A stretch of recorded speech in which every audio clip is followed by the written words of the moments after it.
চলতড়িৎ।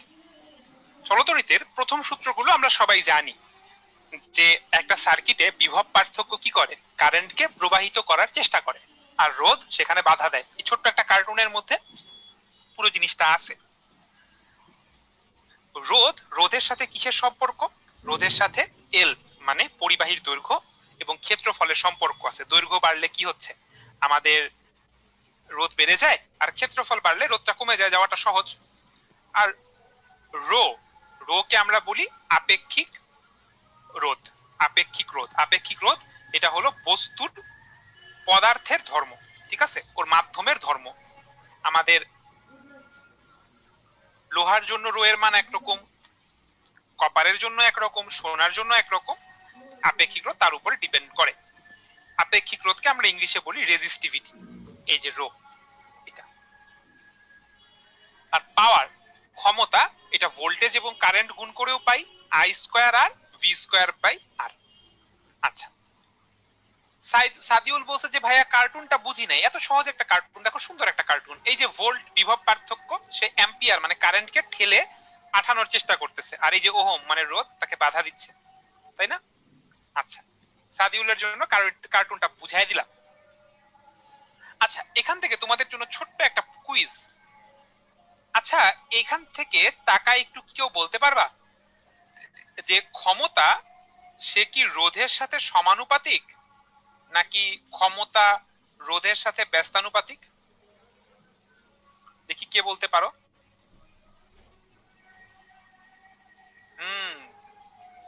অনেকে বলতেছো ব্যস্তানুপাতিক, অনেকে বলছো সমানুপাতিক, আবার কেউ কেউ ধরতে পারছো এটা একটা ট্রিক কোয়েশ্চেন। কোনোটাই না, ডিপেন্ড করে। হ্যাঁ, এটা ডিপেন্ড করে। দেখো, আমি যখন বলতে চাইবো যে, দেখো আমি যদি এই দুটোকে নিয়ে চিন্তা করি যে P equals to I square R, তাহলে দেখে মনে হতে পারে যে ক্ষমতা এবং রোধ এরা সমানুপাতিক। আবার যদি আমি এই দুটোকে নিয়ে চিন্তা করি, তাহলে দেখে মনে হতে পারে যে ক্ষমতা এবং রোধ ব্যস্তানুপাতিক। আসলে কথা হলো, হ্যাঁ, ক্ষমতা এবং রোধ সমানুপাতিকও হতে পারে, ব্যস্তানুপাতিকও হতে পারে। তুমি যদি এই তড়িৎ প্রবাহকে ধ্রুবক রাখো, তাহলে কি হবে? তড়িৎ প্রবাহকে ধ্রুবক রাখলে পি এবং আর সমানুপাতিক। তুমি যদি বিভব পার্থক্যকে ধ্রুবক রাখো, তাহলে তারা ব্যস্তানুপাতিক। তাহলে পি সমানুপাতিক আর, সেটা কখন হয়? যদি আই কনস্ট্যান্ট হয়। আই কনস্ট্যান্ট হয় মানে কি, শ্রেণীতে থাকলে আই কনস্ট্যান্ট হয়, তাই না? জানো তো, মনে আছে তো, সিরিজে যদি থাকে দুইটা রোধ, তখন তড়িৎ প্রবাহ কনস্ট্যান্ট হয়। আর ক্ষমতা এবং রোধ ব্যস্তানুপাতিক হয় কখন হয়? যখন বিভব পার্থক্য কনস্ট্যান্ট থাকে, তাই না? এই ঘটনাটা ঘটে থাকে সিরিজ কানেকশনে, আর এই ঘটনাটা ঘটে থাকে প্যারালাল কানেকশনে। ঠিক আছে? ইয়াসির জিজ্ঞেস করছে পি কি আই এর সমানুপাতিক কিনা। সেটাও আমার ডিপেন্ড করবে কন্ডিশনের উপরে। পি আই এর সাথে সমানুপাতিক হইতে পারে, আই এর সাথে বর্গের সমানুপাতিকও হতে পারে। ওই আবার আগের মতো, কি কাকে তুমি ধ্রুবক রাখছো, বিভবকে ধ্রুবক রাখছো নাকি রোধকে ধ্রুবক রাখছো, ওভাবে চিন্তা করতে হবে। হ্যাঁ, সমানুপাতিক নাকি ব্যস্তানুপাতিক, এটা সবসময় আমার কন্ডিশনের উপরে ডিপেন্ড করে। আচ্ছা, সহজ একটা প্রশ্ন, এতবার কেন আসছে, এই প্রশ্নটার উত্তর জানার জন্যই আমরা এখানে আজকে দিছি। কি বলা হয়েছে? কোন বাড়ির মেইন যে একটা মিটার, সেখানে বলছে 6 অ্যাম্পিয়ার এবং 220 ভোল্ট। বলছে মোট কতগুলো 60 ওয়াটের বাল্ব ওই বাড়িতে ব্যবহার করা যাবে। তুমি নিশ্চয়ই বুঝতে পারছো যে এই বাড়িতে যে মিটার আছে, সেখানে মোট কতটুকু ক্ষমতা পাওয়া সম্ভব। মোট ক্ষমতা পাওয়া সম্ভব, বিভব হলো 220 এবং কারেন্ট হলো 6, এতখানি টোটাল ক্ষমতা পাওয়া সম্ভব। আর বাল্ব তুমি কি করছো 60 ওয়াটের, তাহলে এতটুকু ক্ষমতা দিয়ে কতগুলো 60 ওয়াটের বাল্ব জ্বালানো যাবে? ধরে নিলাম এন সংখ্যক 60 ওয়াটের বাল্ব জ্বালানো যাবে। তাহলে মোট ক্ষমতা ইকুয়ালস টু এন ইনটু 60। তাহলে এখান থেকে কি আমরা এন এর মানটা বের করতে পারবো না? নিশ্চয়ই পারবো। তাহলে আমাদের চলে আসছে কত? ডি। খুব সহজ, কিন্তু পরীক্ষায় আসে, দেখছো এই টাইপের প্রশ্ন পরীক্ষায় আসে, একেবারে কনভেনশনাল না, সারাদিন প্র্যাকটিস করতেছো এরকম প্রবলেম না, একটু আলাদা। এটার অ্যান্সার দাও দেখি, ট্রিক কোয়েশ্চেন।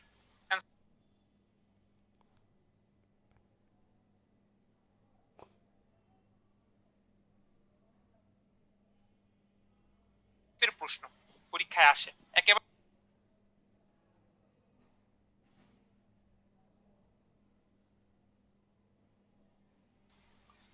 তাহলে আমাদের চলে আসছে কত?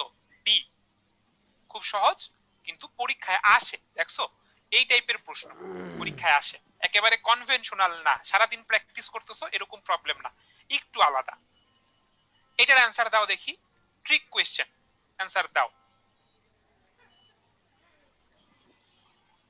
মনে হতে পারে অনেক কঠিন একটা প্রশ্ন, অনেক কিছু ক্যালকুলেশন করা লাগবে, তারের ব্যাস দ্বিগুণ হবে, তারপরে কি হবে, দৈর্ঘ্যের কি হবে, অনেক কিছু হয়তো চিন্তা করা লাগতে পারে। না, কিচ্ছু চিন্তা করার দরকার নাই। এটার উত্তর এ। এটার উত্তর এ। কেন এ? দেখো, তোমাকে বলছে আপেক্ষিক রোধ কত হবে। আপেক্ষিক রোধ কি বলছিলাম? আপেক্ষিক রোধ এটা কিন্তু রো। এটা কি দৈর্ঘ্যের উপরে নির্ভর করে, ক্ষেত্রফলের উপরে নির্ভর করে? না, এটা পদার্থের উপরে নির্ভর করে। এটা কি সোনা নাকি রূপা, তার উপরে নির্ভর করে। তুমি দৈর্ঘ্য যা চেঞ্জ করো, প্রস্থ যা চেঞ্জ করো, তাতে কিন্তু আপেক্ষিক রোধের কোনো চেঞ্জ হবে না। শুরুতে যেটা দেয়া ছিল সেটা এখানে থাকবে। শোয়েব যেটা বলছে এটা টেম্পারেচারের উপরে ডিপেন্ড করে, হ্যাঁ টেম্পারেচারের উপরে ডিপেন্ড করে, that is true. Temperature change না হলে আমাদের এক একটা ম্যাটেরিয়াল যদি তুমি চেঞ্জ না করো, ম্যাটেরিয়ালটা তুমি যদি চেঞ্জ না করো, তাহলে কিন্তু রোধ চেঞ্জ হচ্ছে না। ওকে, দেখো এই প্রশ্নটা বুয়েটে আসছিল। বুয়েটে আসার পরে এই প্রশ্নটা বিভিন্ন ভার্সিটি ভর্তি পরীক্ষাতেও আসতে দেখা গেছে। তো দেখি একটু আমরা, 3 ওহম রোধের একটি তারকে সমবাহু ত্রিভুজ আকারে বাঁকানো হয়েছে। আচ্ছা, তাহলে আমাদের একটা রোধ তার ছিল যার রোধ ছিল 3 ওহম, তাকে তুমি সমবাহু ত্রিভুজ আকারে বাঁকাইছো। সমবাহু যেহেতু, প্রত্যেকটা বাহুর রোধ কত? 1 ওহম করে না? এটা 1 ওহম, এটা 1 ওহম, এটা 1 ওহম। এরপরে কি বলছো? এর একটি বাহুর প্রান্তদ্বয়ের মধ্যবর্তী রোধের মান। তাহলে যে কোনো একটা বাহু আমি নিলাম, এদের দুই প্রান্তে আমি রোধ বের করব। তাহলে একটু খেয়াল করো, এই এক আর এই এক এরা আছে সিরিজে, তাহলে এরা হয়ে গেল 2। এই 2 এর সাথে নিচের যে এক, সে আছে সমান্তরালে, তাই তো? সমান্তরালে যদি থাকে, তাদের তুল্য রোধ বের করার সহজ বুদ্ধি হলো উপরে দুইটাকে গুণ করে দিবা আর নিচে দুইটাকে যোগ করে দিবা। এটা হলো সমান্তরালের তুল্য রোধ বের করার শর্টকাট বুদ্ধি। দুই উপরে গুণফল, নিচে যোগফল। তাহলে কত পাচ্ছি? কত পাচ্ছি? এই দাঁড়াও, ভুল করছি। 2 ইন্টু 2 প্লাস 1, হ্যাঁ থ্যাংক ইউ, 2 প্লাস 1 উপরে গুণ করে দিব আর নিচে যোগ করে দিব। তাহলে কত পাচ্ছি? 2/3। এটাই আমাদের উত্তর, এটাই আমাদের উত্তর। ঠিক আছে, এই ওকে। এবার একটা প্রশ্ন দেখতে পাচ্ছি রিসেন্ট ঢাকা ইউনিভার্সিটিতে আসছে, বাট এই টাইপের প্রশ্নগুলা সামনে আরো আসার চান্স আছে। কেমন চান্স আছে বা কেমন প্রশ্ন দেখি একটু। কি বলছে? I1 এর মান কত? প্রথম কথা হলো, এই সার্কিটে আমরা দেখতে পাচ্ছি এই সার্কিটের মূল প্রবাহ সেটা হলো 0.6 অ্যাম্পিয়ার। এটা হলো মূল প্রবাহ। এটা কিন্তু পরের দুই ভাগে ভাগ হয়ে গেছে। আমরা একটা কাজ করি, পুরো সার্কিটের তুল্য রোধটা বের করি। পুরো সার্কিটের যে তুল্য রোধ সেটা দেখো কত। আর এবং 30 এরা কিন্তু সমান্তরালে আছে, তাহলে আর এবং 30 তাদের তুল্য রোধ কত? উপরে গুণ করে দিব আর নিচে যোগ করে দিব। এটা হলো আর এবং 30 এর তুল্য রোধ। তার সাথে এই 5 সিরিজে আছে, তাই না? তাহলে +5, এটা হলো পুরো সার্কিটের তুল্য রোধ। আবার আমরা তো জানি যে রোধ মানে কি? V equals to IR। তাহলে রোধ মানে আমরা কি লিখতে পারি? বিভব পার্থক্য ডিভাইডেড বাই তড়িৎ প্রবাহ। তড়িৎ প্রবাহ, ঠিক আছে? আমাদের এই জিনিসটা V/I ইকুয়ালস টু তুল্য রোধ। আশা করি সবাই বুঝতে পারছো। মূল প্রবাহকে বিভব পার্থক্য দিয়ে ভাগ করে দেয়া হয়েছে, ইকুয়ালস টু তুল্য রোধ। এখান থেকে কি তুমি আর এর মানটা বের করতে পারবে না ভাইয়া? আর এর মানটা নিশ্চয়ই বের করতে পারবা। আর এর মানটা কত আসে, এটা কি কেউ আমাকে বলতে পারবা? আর এর মানটা কত আসে এখানে?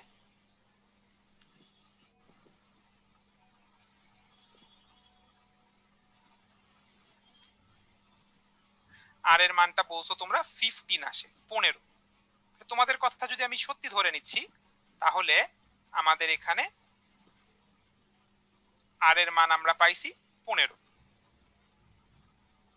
তাহলে আর যদি 15 হয়, এখন আমরা দেখতে পাচ্ছি মূল প্রবাহ মানে 0.6 এটা কি হয়ে গেছে, দুই ভাগে ভাগ হয়ে গেছে 15 আর 30-এর মধ্যে। তাহলে আমরা এখানে ব্যবহার করতে পারি কারেন্ট ডিভাইডার ল। আর এর মধ্যে দিয়ে যে কারেন্ট যাবে I1, কারেন্ট ডিভাইডার ল আমাদেরকে বলে যে এটা হবে কত, নিচে হলো দুইটা রোধকে যোগ করে দিব, 15 যোগ 30, আর উপরে কি হবে, যেই রোধের মধ্যে দিয়ে তুমি কারেন্টটা বের করতে চাও তার অপোজিট রোধটা হবে উপরে, এখানে বসবে কত 30 ইন্টু মূল প্রবাহ। তাহলে কত হয়, অনেকক্ষণ ধরে পেঁচাইলাম, 0.4 অ্যাম্পিয়ার। দুই ধাপের অঙ্ক, খুব বেশি কঠিন না। তবে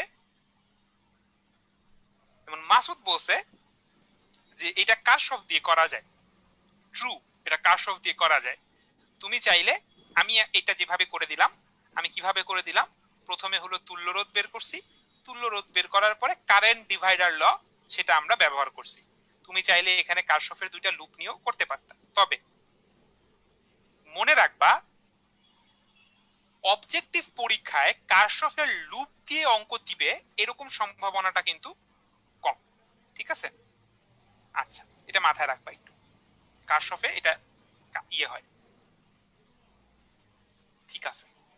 তো আমরা মনে হয় আমাদের এই চ্যাপ্টারের লাস্টের দিকের প্রবলেমে চলে আসছি। দেখো, হুইটস্টোন ব্রিজের 4টি বাহু নিয়ে কথাবার্তা বলা হচ্ছে।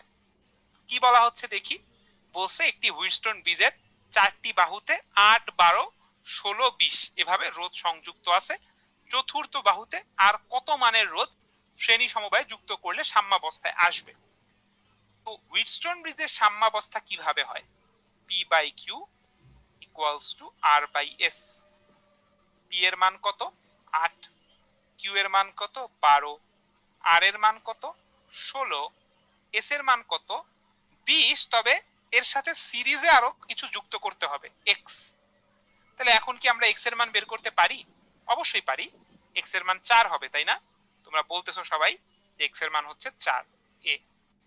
তাহলে এটা পাইলাম, ঠিক আছে? তো এখানে আমাদের এটা কিন্তু সিরিজ দিয়ে আসছে, এটা কিন্তু সমান্তরালও হতে পারতো, সমান্তরালও হতে পারতো। যেমন এখানে যদি 20 না দিয়ে এখানেই যদি তোমাকে বলতো যে 40 ওহম, 40 ওহম, সেক্ষেত্রে কি হয়ে যাইতো, সেক্ষেত্রে কিন্তু আমাদেরকে সমান্তরাল করতে হইতো, ঠিক না? সমান্তরাল করতে হইতো। কেন? দেখো, এই গ্রিন কালারটা নিলে কি হইতো, P by Q equals to R by S. P এর মান আমাদের 8, 12, 16, আর এই এস এর মানটা কত আসে আমরা বের করি। এস এর মানটা কত আসবে,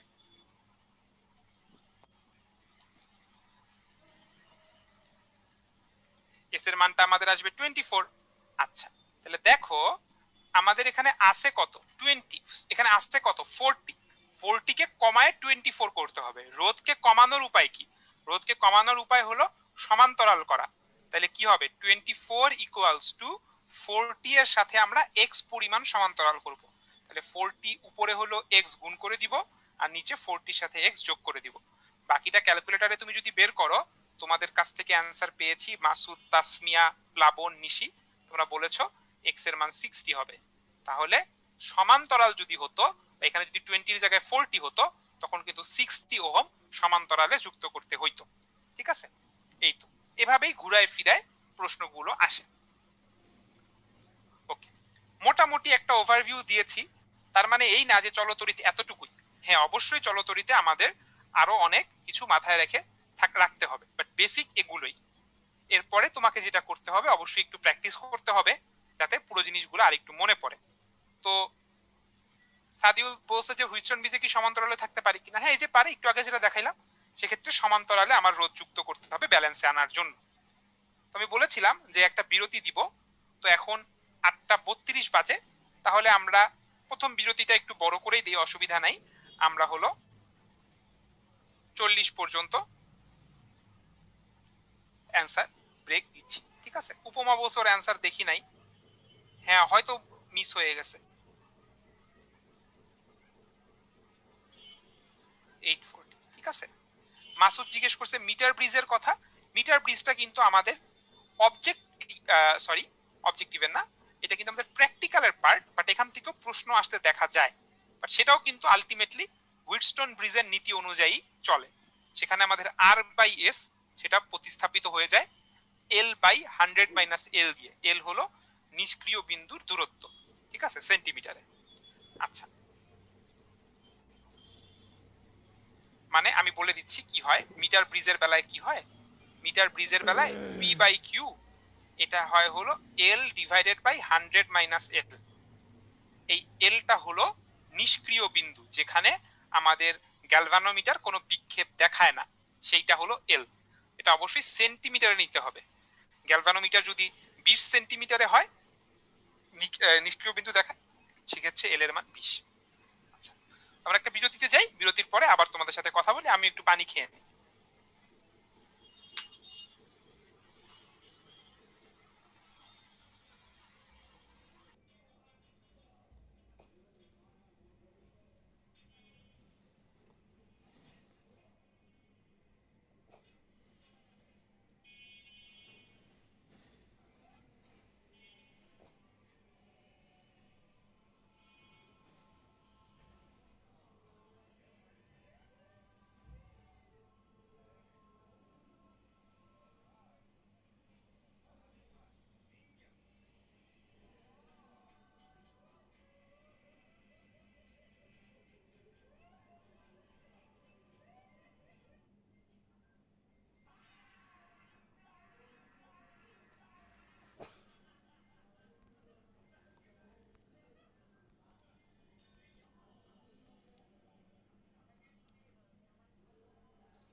ওকে, হ্যালো এভরিওয়ান, ওয়েলকাম ব্যাক।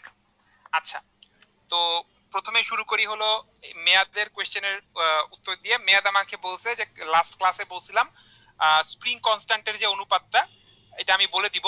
তো মেয়াদের উপরে আমি রাগ করলাম, কারণ মেয়াদ হলো ইয়ে করে নাই, ক্লাস লেকচারটা খুলে দেখে নাই। আমি ক্লাস লেকচারের ভিতরে, ক্লাস নোটের ভিতরে যেটা তোমাদেরকে পিডিএফটা দেওয়া হয়েছে, সেখানে আমি কিন্তু ওটা সুন্দর করে লিখে দিয়ে রাখছি, ঠিক আছে। সো আমি আমার প্রমিস রাখছি ঠিকই, কিন্তু মেয়াদ হলো খুলে দেখে নাই। আচ্ছা, আর সাজ্জাদ বলছে যে একটানা বেশি দিন পড়ালেখা করতে পারি না। হ্যাঁ, এটা একটু প্রবলেম হয়, ঠিকই কথা। একটানা অনেকদিন ধৈর্যটা ধরে রাখা, এটা একটু আসলে কষ্টকর হয়। কারণ ওই যে আমি গত ক্লাসে বলতেছিলাম যে আশেপাশে আমাদের অবস্থাটা এমন হয়, সবকিছু মিলে আহ,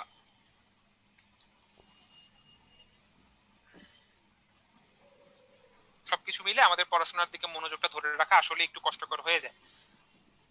তো কি করা যেতে পারে? আমি যেটা বলবো যে একটা টার্গেট ফিক্স করো।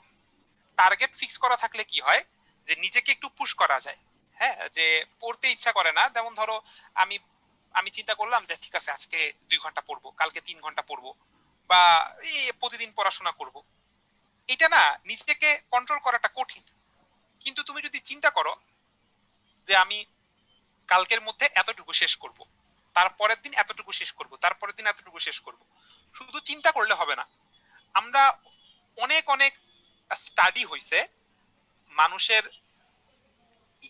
কি বলবো ইচ্ছা শক্তি নিয়ে, যে কিভাবে মানুষের ইচ্ছা শক্তির পূর্ণ ব্যবহারটা করা যায়।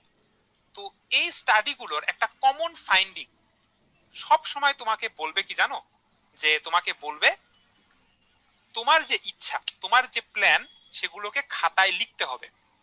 তুমি যদি কোনো কিছু করতে চাও, তোমার প্রথম কাজ হবে ওই জিনিসটাকে একটা খাতার মধ্যে, একটা ডায়েরির মধ্যে সুন্দর করে লেখা। তো তুমি কি করো, তুমি একটা প্ল্যান করো যে নেক্সট 1 সপ্তাহে তুমি প্রত্যেক দিন এতটুকু এতটুকু করে শেষ করবা। নিজেকে একটা পার্টিকুলার টার্গেট দাও যে আমি আজকে আগামীকাল 2টা চ্যাপ্টার শেষ করব, তারপরের দিন আরো 3টা চ্যাপ্টার শেষ করব। এবং কোন কোন চ্যাপ্টার তুমি শেষ করবা নিজেকে স্পেসিফিক্যালি টার্গেট দাও। এবং তুমি যদি টার্গেট মিস করো সেটার কি কি পেনাল্টি হবে, এই জিনিসগুলোও তুমি কি করো, নিজে ঠিক করে নাও। তুমি যদি খাতায় লিখে নিজের মধ্যে ডিটারমিনেশন আনতে পারো, তাহলে দেখবা তোমার কাজ অনেক বেশি সহজ হয়ে যাবে। ট্রাই করে দেখো। আমি নিজেও এরকম করি। আমার যখন অনেক এলোমেলো লাগে, যে আমি কিছু গুছায় উঠতে পারতেছি না, সেক্ষেত্রে আমি এই কাজটাই করি এবং বেশিরভাগ ক্ষেত্রে আমার প্রবলেমগুলো সলভ হয়ে যায়। তো তোমরা এটা করে দেখতে পারো। আচ্ছা, সাকিব বসে 2 দিন পর খাতা খুলতে ভুলে যাই, তাহলে তো হবে না, মনে রাখতে হবে। আচ্ছা, তো আমরা হলো পড়াশোনা তাহলে শুরু করে দেই। আর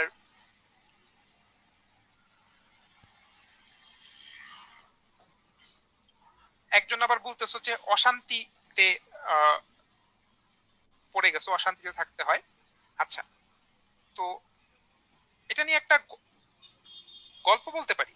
তোমরা যদি আর কি চাও তাহলে একটা গল্প বলতে পারি। ঠিক আছে, একটা গল্প বলি। গল্পটা হলো, গল্পটা বলে তারপর আমরা আবার একেবারে পড়াশোনায় ফেরত যাব, খুব তাড়াতাড়ি টান দিয়ে শেষ করব। দেখো, তাহলে গল্পটার কথা, গল্পটা আগে বলি।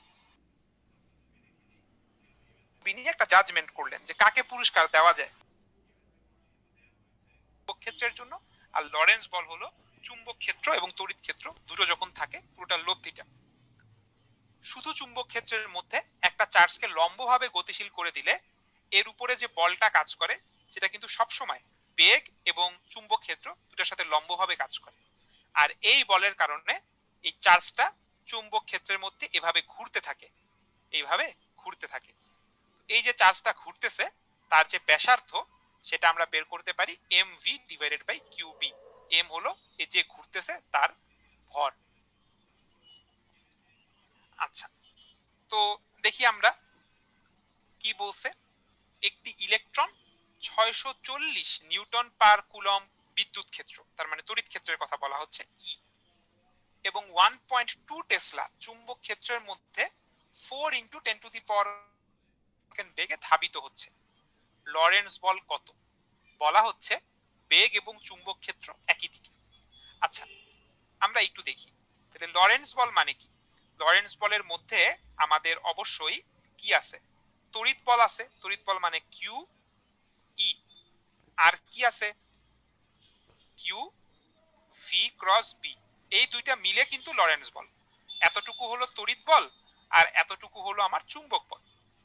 আচ্ছা, একটা জিনিস কি তোমরা বুঝতে পারো যে এখানে এই চুম্বক বলটা না, এটা আসলে জিরো।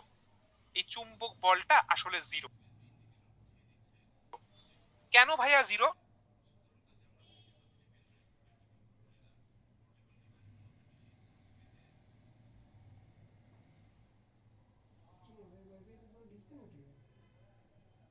মোরও তো বেটা।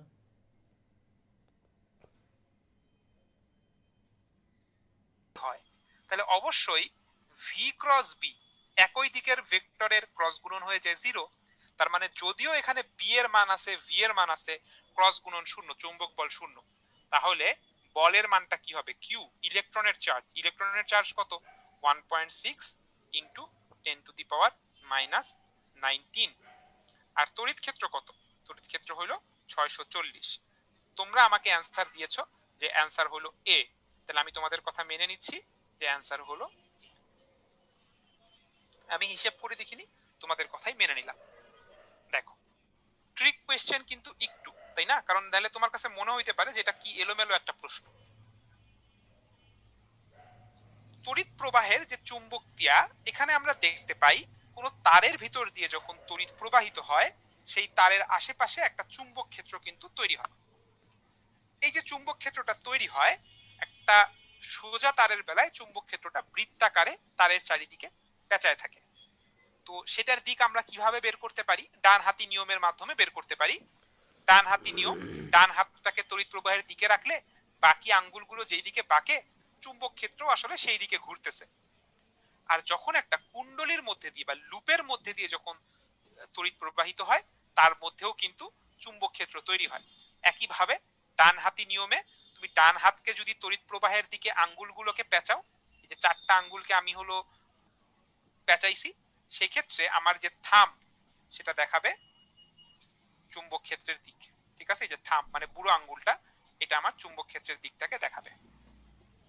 দুই ক্ষেত্রে সূত্র আমরা জানি, তড়িৎ সোজা তারের বেলায় mu nought I by 2 pi এ, এ হলো দূরত্ব, আর পরেরটার বেলায় মিউ নট আই বাই 2 এ, এ হলো ব্যাসার্ধ, আর এন কি জিনিস? পাক সংখ্যা।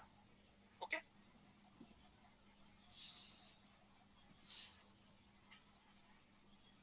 দেখি এই প্রশ্নটা অনেকবার আসছে। এখানে যেমন তুমি দেখতে পাচ্ছ বুটেক্সে 2বার আসছে, ব্যাপারটা শুধু তেমন না, এটা আরো বিভিন্ন জায়গায় পরীক্ষায় আসছে। তো কি বলা হচ্ছে একটু দেখো। বলা হচ্ছে একটি লম্বা সোজা তড়িৎবাহী সরবরাহ লাইনে 440 ভোল্ট এবং 60 অ্যাম্পিয়ার, উক্ত লাইন থেকে খাড়া 1.2 মিটার নিচে চৌম্বক ক্ষেত্রের মান কত? তাহলে এখানে আসলে আমার কি দরকার? বিভবের মান কি দরকার? বিভবের মান কিন্তু এক্সট্রা দেওয়া, এটা কিন্তু আমার দরকার নাই। আমার শুধু জানতে হবে 60 অ্যাম্পিয়ার তড়িৎ প্রবাহিত হচ্ছে, 60 অ্যাম্পিয়ার তড়িৎ প্রবাহিত হচ্ছে উক্ত লাইন থেকে খাড়া নিচের দিকে 1.2 মিটার, 1.2 মিটার। এখানে চুম্বক ক্ষেত্রের মান বের করব, কোনো অসুবিধা নাই। Mu nought I divided by 2 pi a, এর মান হলো 1.2, আই এর মান 60। তাহলে এটা তুমি নিশ্চয়ই বুঝে গেছো, ঝামেলার কিছু নাই। আমাদের কতটুকু আসবে উত্তর? উত্তর আসবে সি, 10⁻, সি নাকি এ? নিশ্চয়ই বলছো এ, বাকিরা আচ্ছা বাকি সবাই বলছো সি, তাহলে সি ধরে নিচ্ছি। সি হলো 10⁻⁵ টেসলা। ঠিক আছে, আচ্ছা এটা একটু দেখি। পি কেন্দ্র বিশিষ্ট আর ব্যাসার্ধের এক পাক তার কুণ্ডলীর মধ্যে দিয়ে বিদ্যুৎ প্রবাহিত হচ্ছে, ব্যাসার্ধ অর্ধেক প্রবাহ মাত্রা দ্বিগুণ, পারবো কি করতে? N mu nought I by 2 a. তাহলে এতক্ষণে তো তোমাদের নিশ্চয়ই মুখস্থ হয়ে গেছে। 1 বসাও, মিউ নটের মান 1 বসাও, তড়িৎ প্রবাহ দ্বিগুণ করা হয়েছে 2 বসাও, আর কি করতে হবে? ব্যাসার্ধ অর্ধেক করা হয়েছে হাফ বসাও, আর বাকি সবকিছু 1। তাহলে কত চলে আসবে? 4 চলে আসবে। তাহলে আমাদের 4 গুণ হবে, তাই না? 4 গুণ হবে, অ্যান্সার হলো বি। হল ভোল্টেজ, হল ভোল্টেজ কখন তৈরি হয়? হল ভোল্টেজ কখন তৈরি হয়? যখন তুমি একটা ধাতব পাত যার মধ্যে দিয়ে তড়িৎ প্রবাহিত হচ্ছে তাকে একটা চুম্বক ক্ষেত্রের মধ্যে রাখবা। এখানে আমরা দেখতে পাচ্ছি কি হয়েছে, দেখো আমাদের এই চার্জটা যখন প্রবাহিত হচ্ছে সে কিন্তু সোজা না গিয়ে একটা বাঁকা পথে গেছে। তাহলে দেখো চার্জের একটা পার্থক্য তৈরি হলো না? এটা যদি ইলেকট্রনের প্রবাহ আমরা চিন্তা করি, তাহলে এই দিকে ইলেকট্রন বেশি, নিচের দিকে ইলেকট্রন কমে গেল। তাহলে এখানে একটা বিভব পার্থক্য তৈরি হয়েছে, যাকে আমরা বলি হল বিভব। হল বিভব বের করার সূত্র কি? B I divided by NT Q অথবা বিডিভি। তো কোনটা কি আমরা একটু বলে দিচ্ছি। বি হলো চুম্বক ক্ষেত্র, আই তড়িৎ প্রবাহ, এন হলো একক আয়তনে চার্জ সংখ্যা, টি কোনটা ডি কোনটা? এখানে টিটা হলো এই পুরুত্ব, তাই না? এই পুরুত্বটা হলো আমাদের টি, আর এইটা হলো টি। যেই দুই মাথার মধ্যে হল বিভব তৈরি হয় সেটা হলো টি। যেই দিকে চুম্বক ক্ষেত্র কাজ করে সেই দিকে যে পুরুত্বটা সেটাকে আমরা বলতেছি টি, আর যেই দুই মাথায় প্লাস মাইনাস চার্জ জমা হয় সেটা ডি। তো একটু দেখি, 0.02 মিটার প্রস্থের একটি ধাতব পাত 5 টেসলা চুম্বক ক্ষেত্রে পরস্পরের সাথে লম্বভাবে অবস্থিত, পাতের মধ্যে ইলেকট্রনের তারণ বেগ তোমাকে বলছে, হল বিভব বের করতে বলছে। আচ্ছা, তো এক্ষেত্রে আমরা যদি একটু দেখার চেষ্টা করি, হ্যাঁ সাকিব যেটা বলছো ঠিক আছে। দেখো এখানে যদি আমরা একটু দেখার চেষ্টা করি, হল বিভব তৈরি করব, তারণ বেগের কথা বলে দিছে, তাহলে হল বিভব VH, এটা কি হবে? এটা হবে বি ডি ভি। তাহলে বি এর মান কত? খালি মান বসানোই তো, আর তো কিছু না। বি এর মান কত? 5। ডি এর মান কত? 0.02। আর এই দাঁড়াও, হল ভোল্টেজ বের করতে বলছে, আর সরি তারণ বেগ বের করতে বলছে, আর হল ভোল্টেজ দিয়ে দিচ্ছে 4 × 10⁻⁻⁴। আমি উল্টা উল্টা মনে করতেছিলাম। আচ্ছা, এখান থেকে আমরা ভি বের করব। আমি চুম্বকের চ্যাপ্টার নিয়ে একটা ইন্টারেস্টিং কথা তোমাদের সাথে শেয়ার করি। তোমরা বলছো এই আবার অ্যান্সার উল্টাপাল্টা কেন? অ্যান্সার বলছো তোমরা বি, এটা হলো বি, তাই তো? আচ্ছা, তো সব থেকে মজার ব্যাপার, আমি এতক্ষণ পরে খেয়াল করতেছি এই অঙ্কটা করারই দরকার নাই। কেন করার দরকার নাই একটু দেখো, এককগুলা খেয়াল করো। Metre second cube, metre second to the power 4, আর একটা আছে মিটার পার সেকেন্ড। খেয়াল করো এই দুইটা কিন্তু কোনোদিনও উত্তর হইতে পারে না, এই দুটো কিন্তু কোনোদিনও উত্তর হইতে পারে না। তো সময় যদি কমও থাকে, দেখো উত্তর চেক করেও 50-50 চান্সে দাগানো যেতে পারে। আচ্ছা, চুম্বকের ব্যাপারে যেটা বলতেছিলাম, চুম্বকের চ্যাপ্টার অনেকেই ভয় পাই, মনে হয় যে অনেক অনেক সূত্র, কিন্তু মনে রাখবা চুম্বকের চ্যাপ্টার থেকে কিন্তু খুব বেশি কঠিন প্রশ্ন, পেঁচায় প্রশ্ন আসে না, যেটা চল তড়িতে আসতে পারে, হ্যাঁ স্থির তড়িতে আসতে পারে। তো চুম্বকের চ্যাপ্টার থেকে দেখা যায় আমরা খুবই সিম্পল টাইপের কোয়েশ্চেন পরীক্ষায় পাই। ঠিক আছে, এই জন্য এই চ্যাপ্টারগুলো আমরা মিস করব না। অ্যাটলিস্ট সূত্রগুলা ক্লাসে যেগুলো করাইছি এগুলো দেখে গেলেও অনেক কিছু তুমি অ্যান্সার করে আসতে পারবা। যখন একটা তড়িৎবাহী, আচ্ছা ইয়ানা জিজ্ঞাসা করছে যে 50% চান্সে রিস্ক নেওয়া কি ঠিক হবে কিনা। 50% চান্সে কিন্তু রিস্ক নেওয়া যেতে পারে, কারণ তোমার যে নাম্বারটা যেটা কাটা যায় সেটা কতটুকু কাটা যায় সেইটার পার্সেন্টেজের সাথে তুমি যদি হিসাব করো, তখন কিন্তু এই রিস্কটা 50% রিস্কটা কিন্তু নেওয়া যেতে পারে। যেটা বলছিলাম, তড়িৎবাহী তারের বেলায় যে বল কাজ করে সেটা হলো I L×B, আর যদি একটা লুপ থাকে, লুপের জন্য তাও N I A×B। এন হলো এই লুপের পাক সংখ্যা, আর এ হলো ক্ষেত্রফল। এই যে NIA, এই অংশটুকুকে আমরা বলি এম, এটাকে বলা হয় আমার দ্বিমেরু ভ্রামক বা চুম্বক ভ্রামক। ঠিক আছে, এটা হলো চুম্বক ভ্রামক।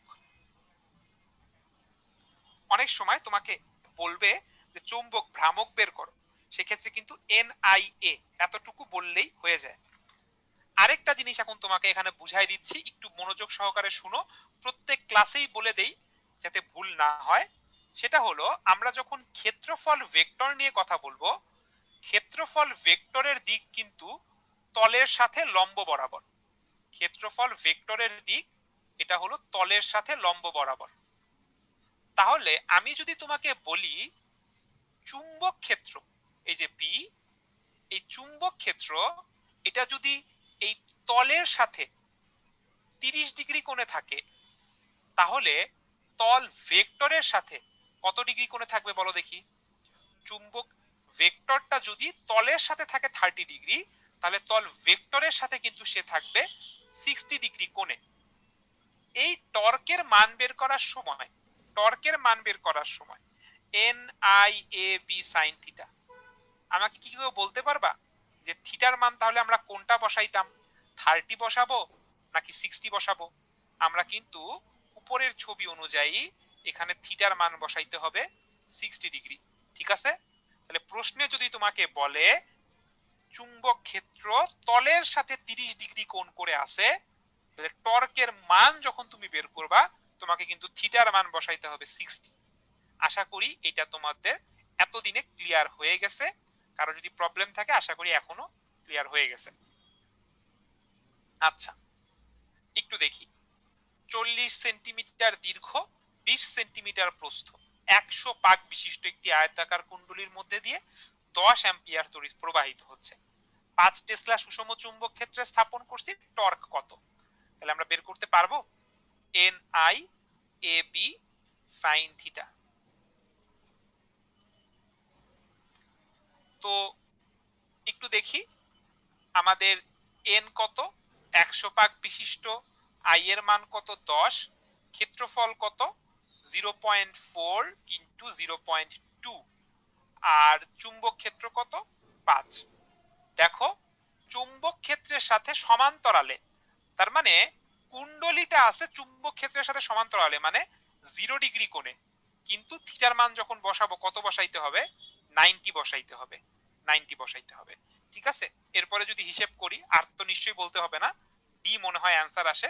তোমরা যেটা বলছো তোমাদের রেসপন্স দেখে পাইলাম 400 নিউটন মিটার। ঠিক আছে, আচ্ছা, গুড, ভেরি গুড। এখন যদি আমরা তড়িৎ প্রবাহের চুম্বকীয় ও চুম্বকত্ব চ্যাপ্টার নিয়ে কথা বলতেছি, আমাদের তারের মধ্যে দিয়ে যখন তড়িৎ প্রবাহিত হয় এরা নিজেদের চুম্বক ক্ষেত্র তৈরি করে, আর এই চুম্বক ক্ষেত্রের জন্য এরা একজন আরেকজনকে আকর্ষণ বিকর্ষণ করতে পারে। প্রতি একক দৈর্ঘ্যে এই বলের মান আমরা এই লাল বক্সে থাকা সূত্র দিয়ে বের করতে পারি, mu nought I1 I2 divided by 2 pi a। এটা কিন্তু প্রতি একক দৈর্ঘ্যের চার্জ। এর থেকেও ইম্পর্টেন্ট কথা হলো এরা কি আকর্ষণ করবে নাকি বিকর্ষণ করবে।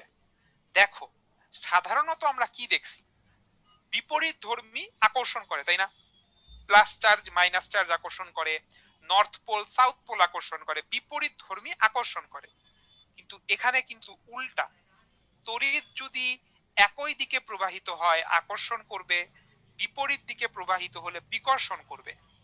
চুম্বক চ্যাপ্টারটা আমাদের একটু কম পড়া থাকে, বিভিন্ন কারণে এটা স্কিপ করা হয়, এই কারণে এত ছোট একটা জিনিস পরীক্ষায় দেয় তারপরও আমাদের ভুল হয়ে যায়, এটা একটু আমরা মাথায় রাখবো।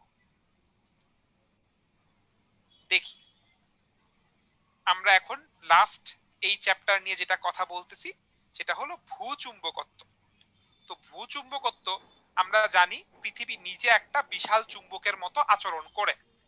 এই যে আমাদের বিশাল চুম্বক, এই চুম্বকের যে চুম্বক ক্ষেত্র সেটার একটা আনুভূমিক উপাংশ থাকে, একটা উলম্ব উপাংশ কিন্তু থাকে। ঠিক আছে, আমরা যদি বলি এই হলো পৃথিবীর চুম্বক ক্ষেত্রের চুম্বক ক্ষেত্র বি, এইটা কতটুকু বিনতি কোণে আছে, আনুভূমিকের সাথে যেটা কোণ ডেল্টা, এটা হলো বিনতি কোণ, এর একটা আনুভূমিক উপাংশ বিএইচ, উলম্ব উপাংশ বিভি। ওকে, তো বিএইচ এর মান তোমাকে বলছে 31 মাইক্রোটেসলা, ডেল্টার মান বলছে 30 ডিগ্রি, বি এর মান বের করতে বলছে। ভাইয়া এটা কোনো সমস্যা না, বিএইচ হবে হলো বি কস ডেল্টা, জাস্ট উপাংশের সূত্র। তাহলে বি এর মানটা কি হয়ে যাবে, BH divided by cos delta. ঠিক আছে, তাহলে বিএইচ এর মান কত, বিএইচ এর মান হলো 31 মাইক্রোটেসলা আর কস 30 ডিগ্রি। এখন তোমাদের অ্যান্সারটা দেখে নেই, তোমরা বলেছো সি, তাহলে আমি আর ঝামেলার মধ্যে না যাই, সি হলো তোমাদের অ্যান্সার। ঠিক আছে তো কথা? আচ্ছা, এই মাসুদ জিজ্ঞেস করেছো আপাত বিনতি প্রকৃত বিনতি নিয়ে। আপাত বিনতি প্রকৃত বিনতি তোমাদের সিলেবাস থেকে বাইরে বের করে দেওয়া হয়েছে আজ থেকে আরো 5 বছর আগে। সো এগুলো থেকে রিসেন্ট ইয়ারে প্রশ্ন আসার কথা না, তারপরও তোমার বইয়ের মধ্যে একটা কস ট্যান দিয়ে সূত্র আছে, দেখে নিতে পারো, আর সাধারণত এগুলো এখন আর আসে না। এই স্লাইডের মধ্যে তোমরা অনেকগুলো তোমরা একক দেখতে পাচ্ছ। চুম্বক চ্যাপ্টারে যেহেতু অনেকগুলো রাশি, এখানে এককগুলো গুরুত্বপূর্ণ। তার মধ্যে আমি একটা ইম্পর্টেন্ট জিনিস নিয়ে কথা বলতে চাই, সেটা হলো আমরা দেখো বি, এই বি কে কিন্তু আমরা চুম্বক প্রাবল্য বলে থাকি। আবার দেখো এইচ, এইচ কেও কিন্তু বলা হচ্ছে চুম্বক প্রাবল্য, চুম্বক তীব্রতা, চুম্বক ক্ষেত্র। সহজ কথা হইলো, তেমন হয় না তোমাদের ক্লাসে যে একই ক্লাসে দুইজন স্টুডেন্ট আছে, দুইজনের নাম সেম। আচ্ছা, শোয়েবের কোশ্চেনের অ্যান্সারটা পড়ে দিচ্ছি।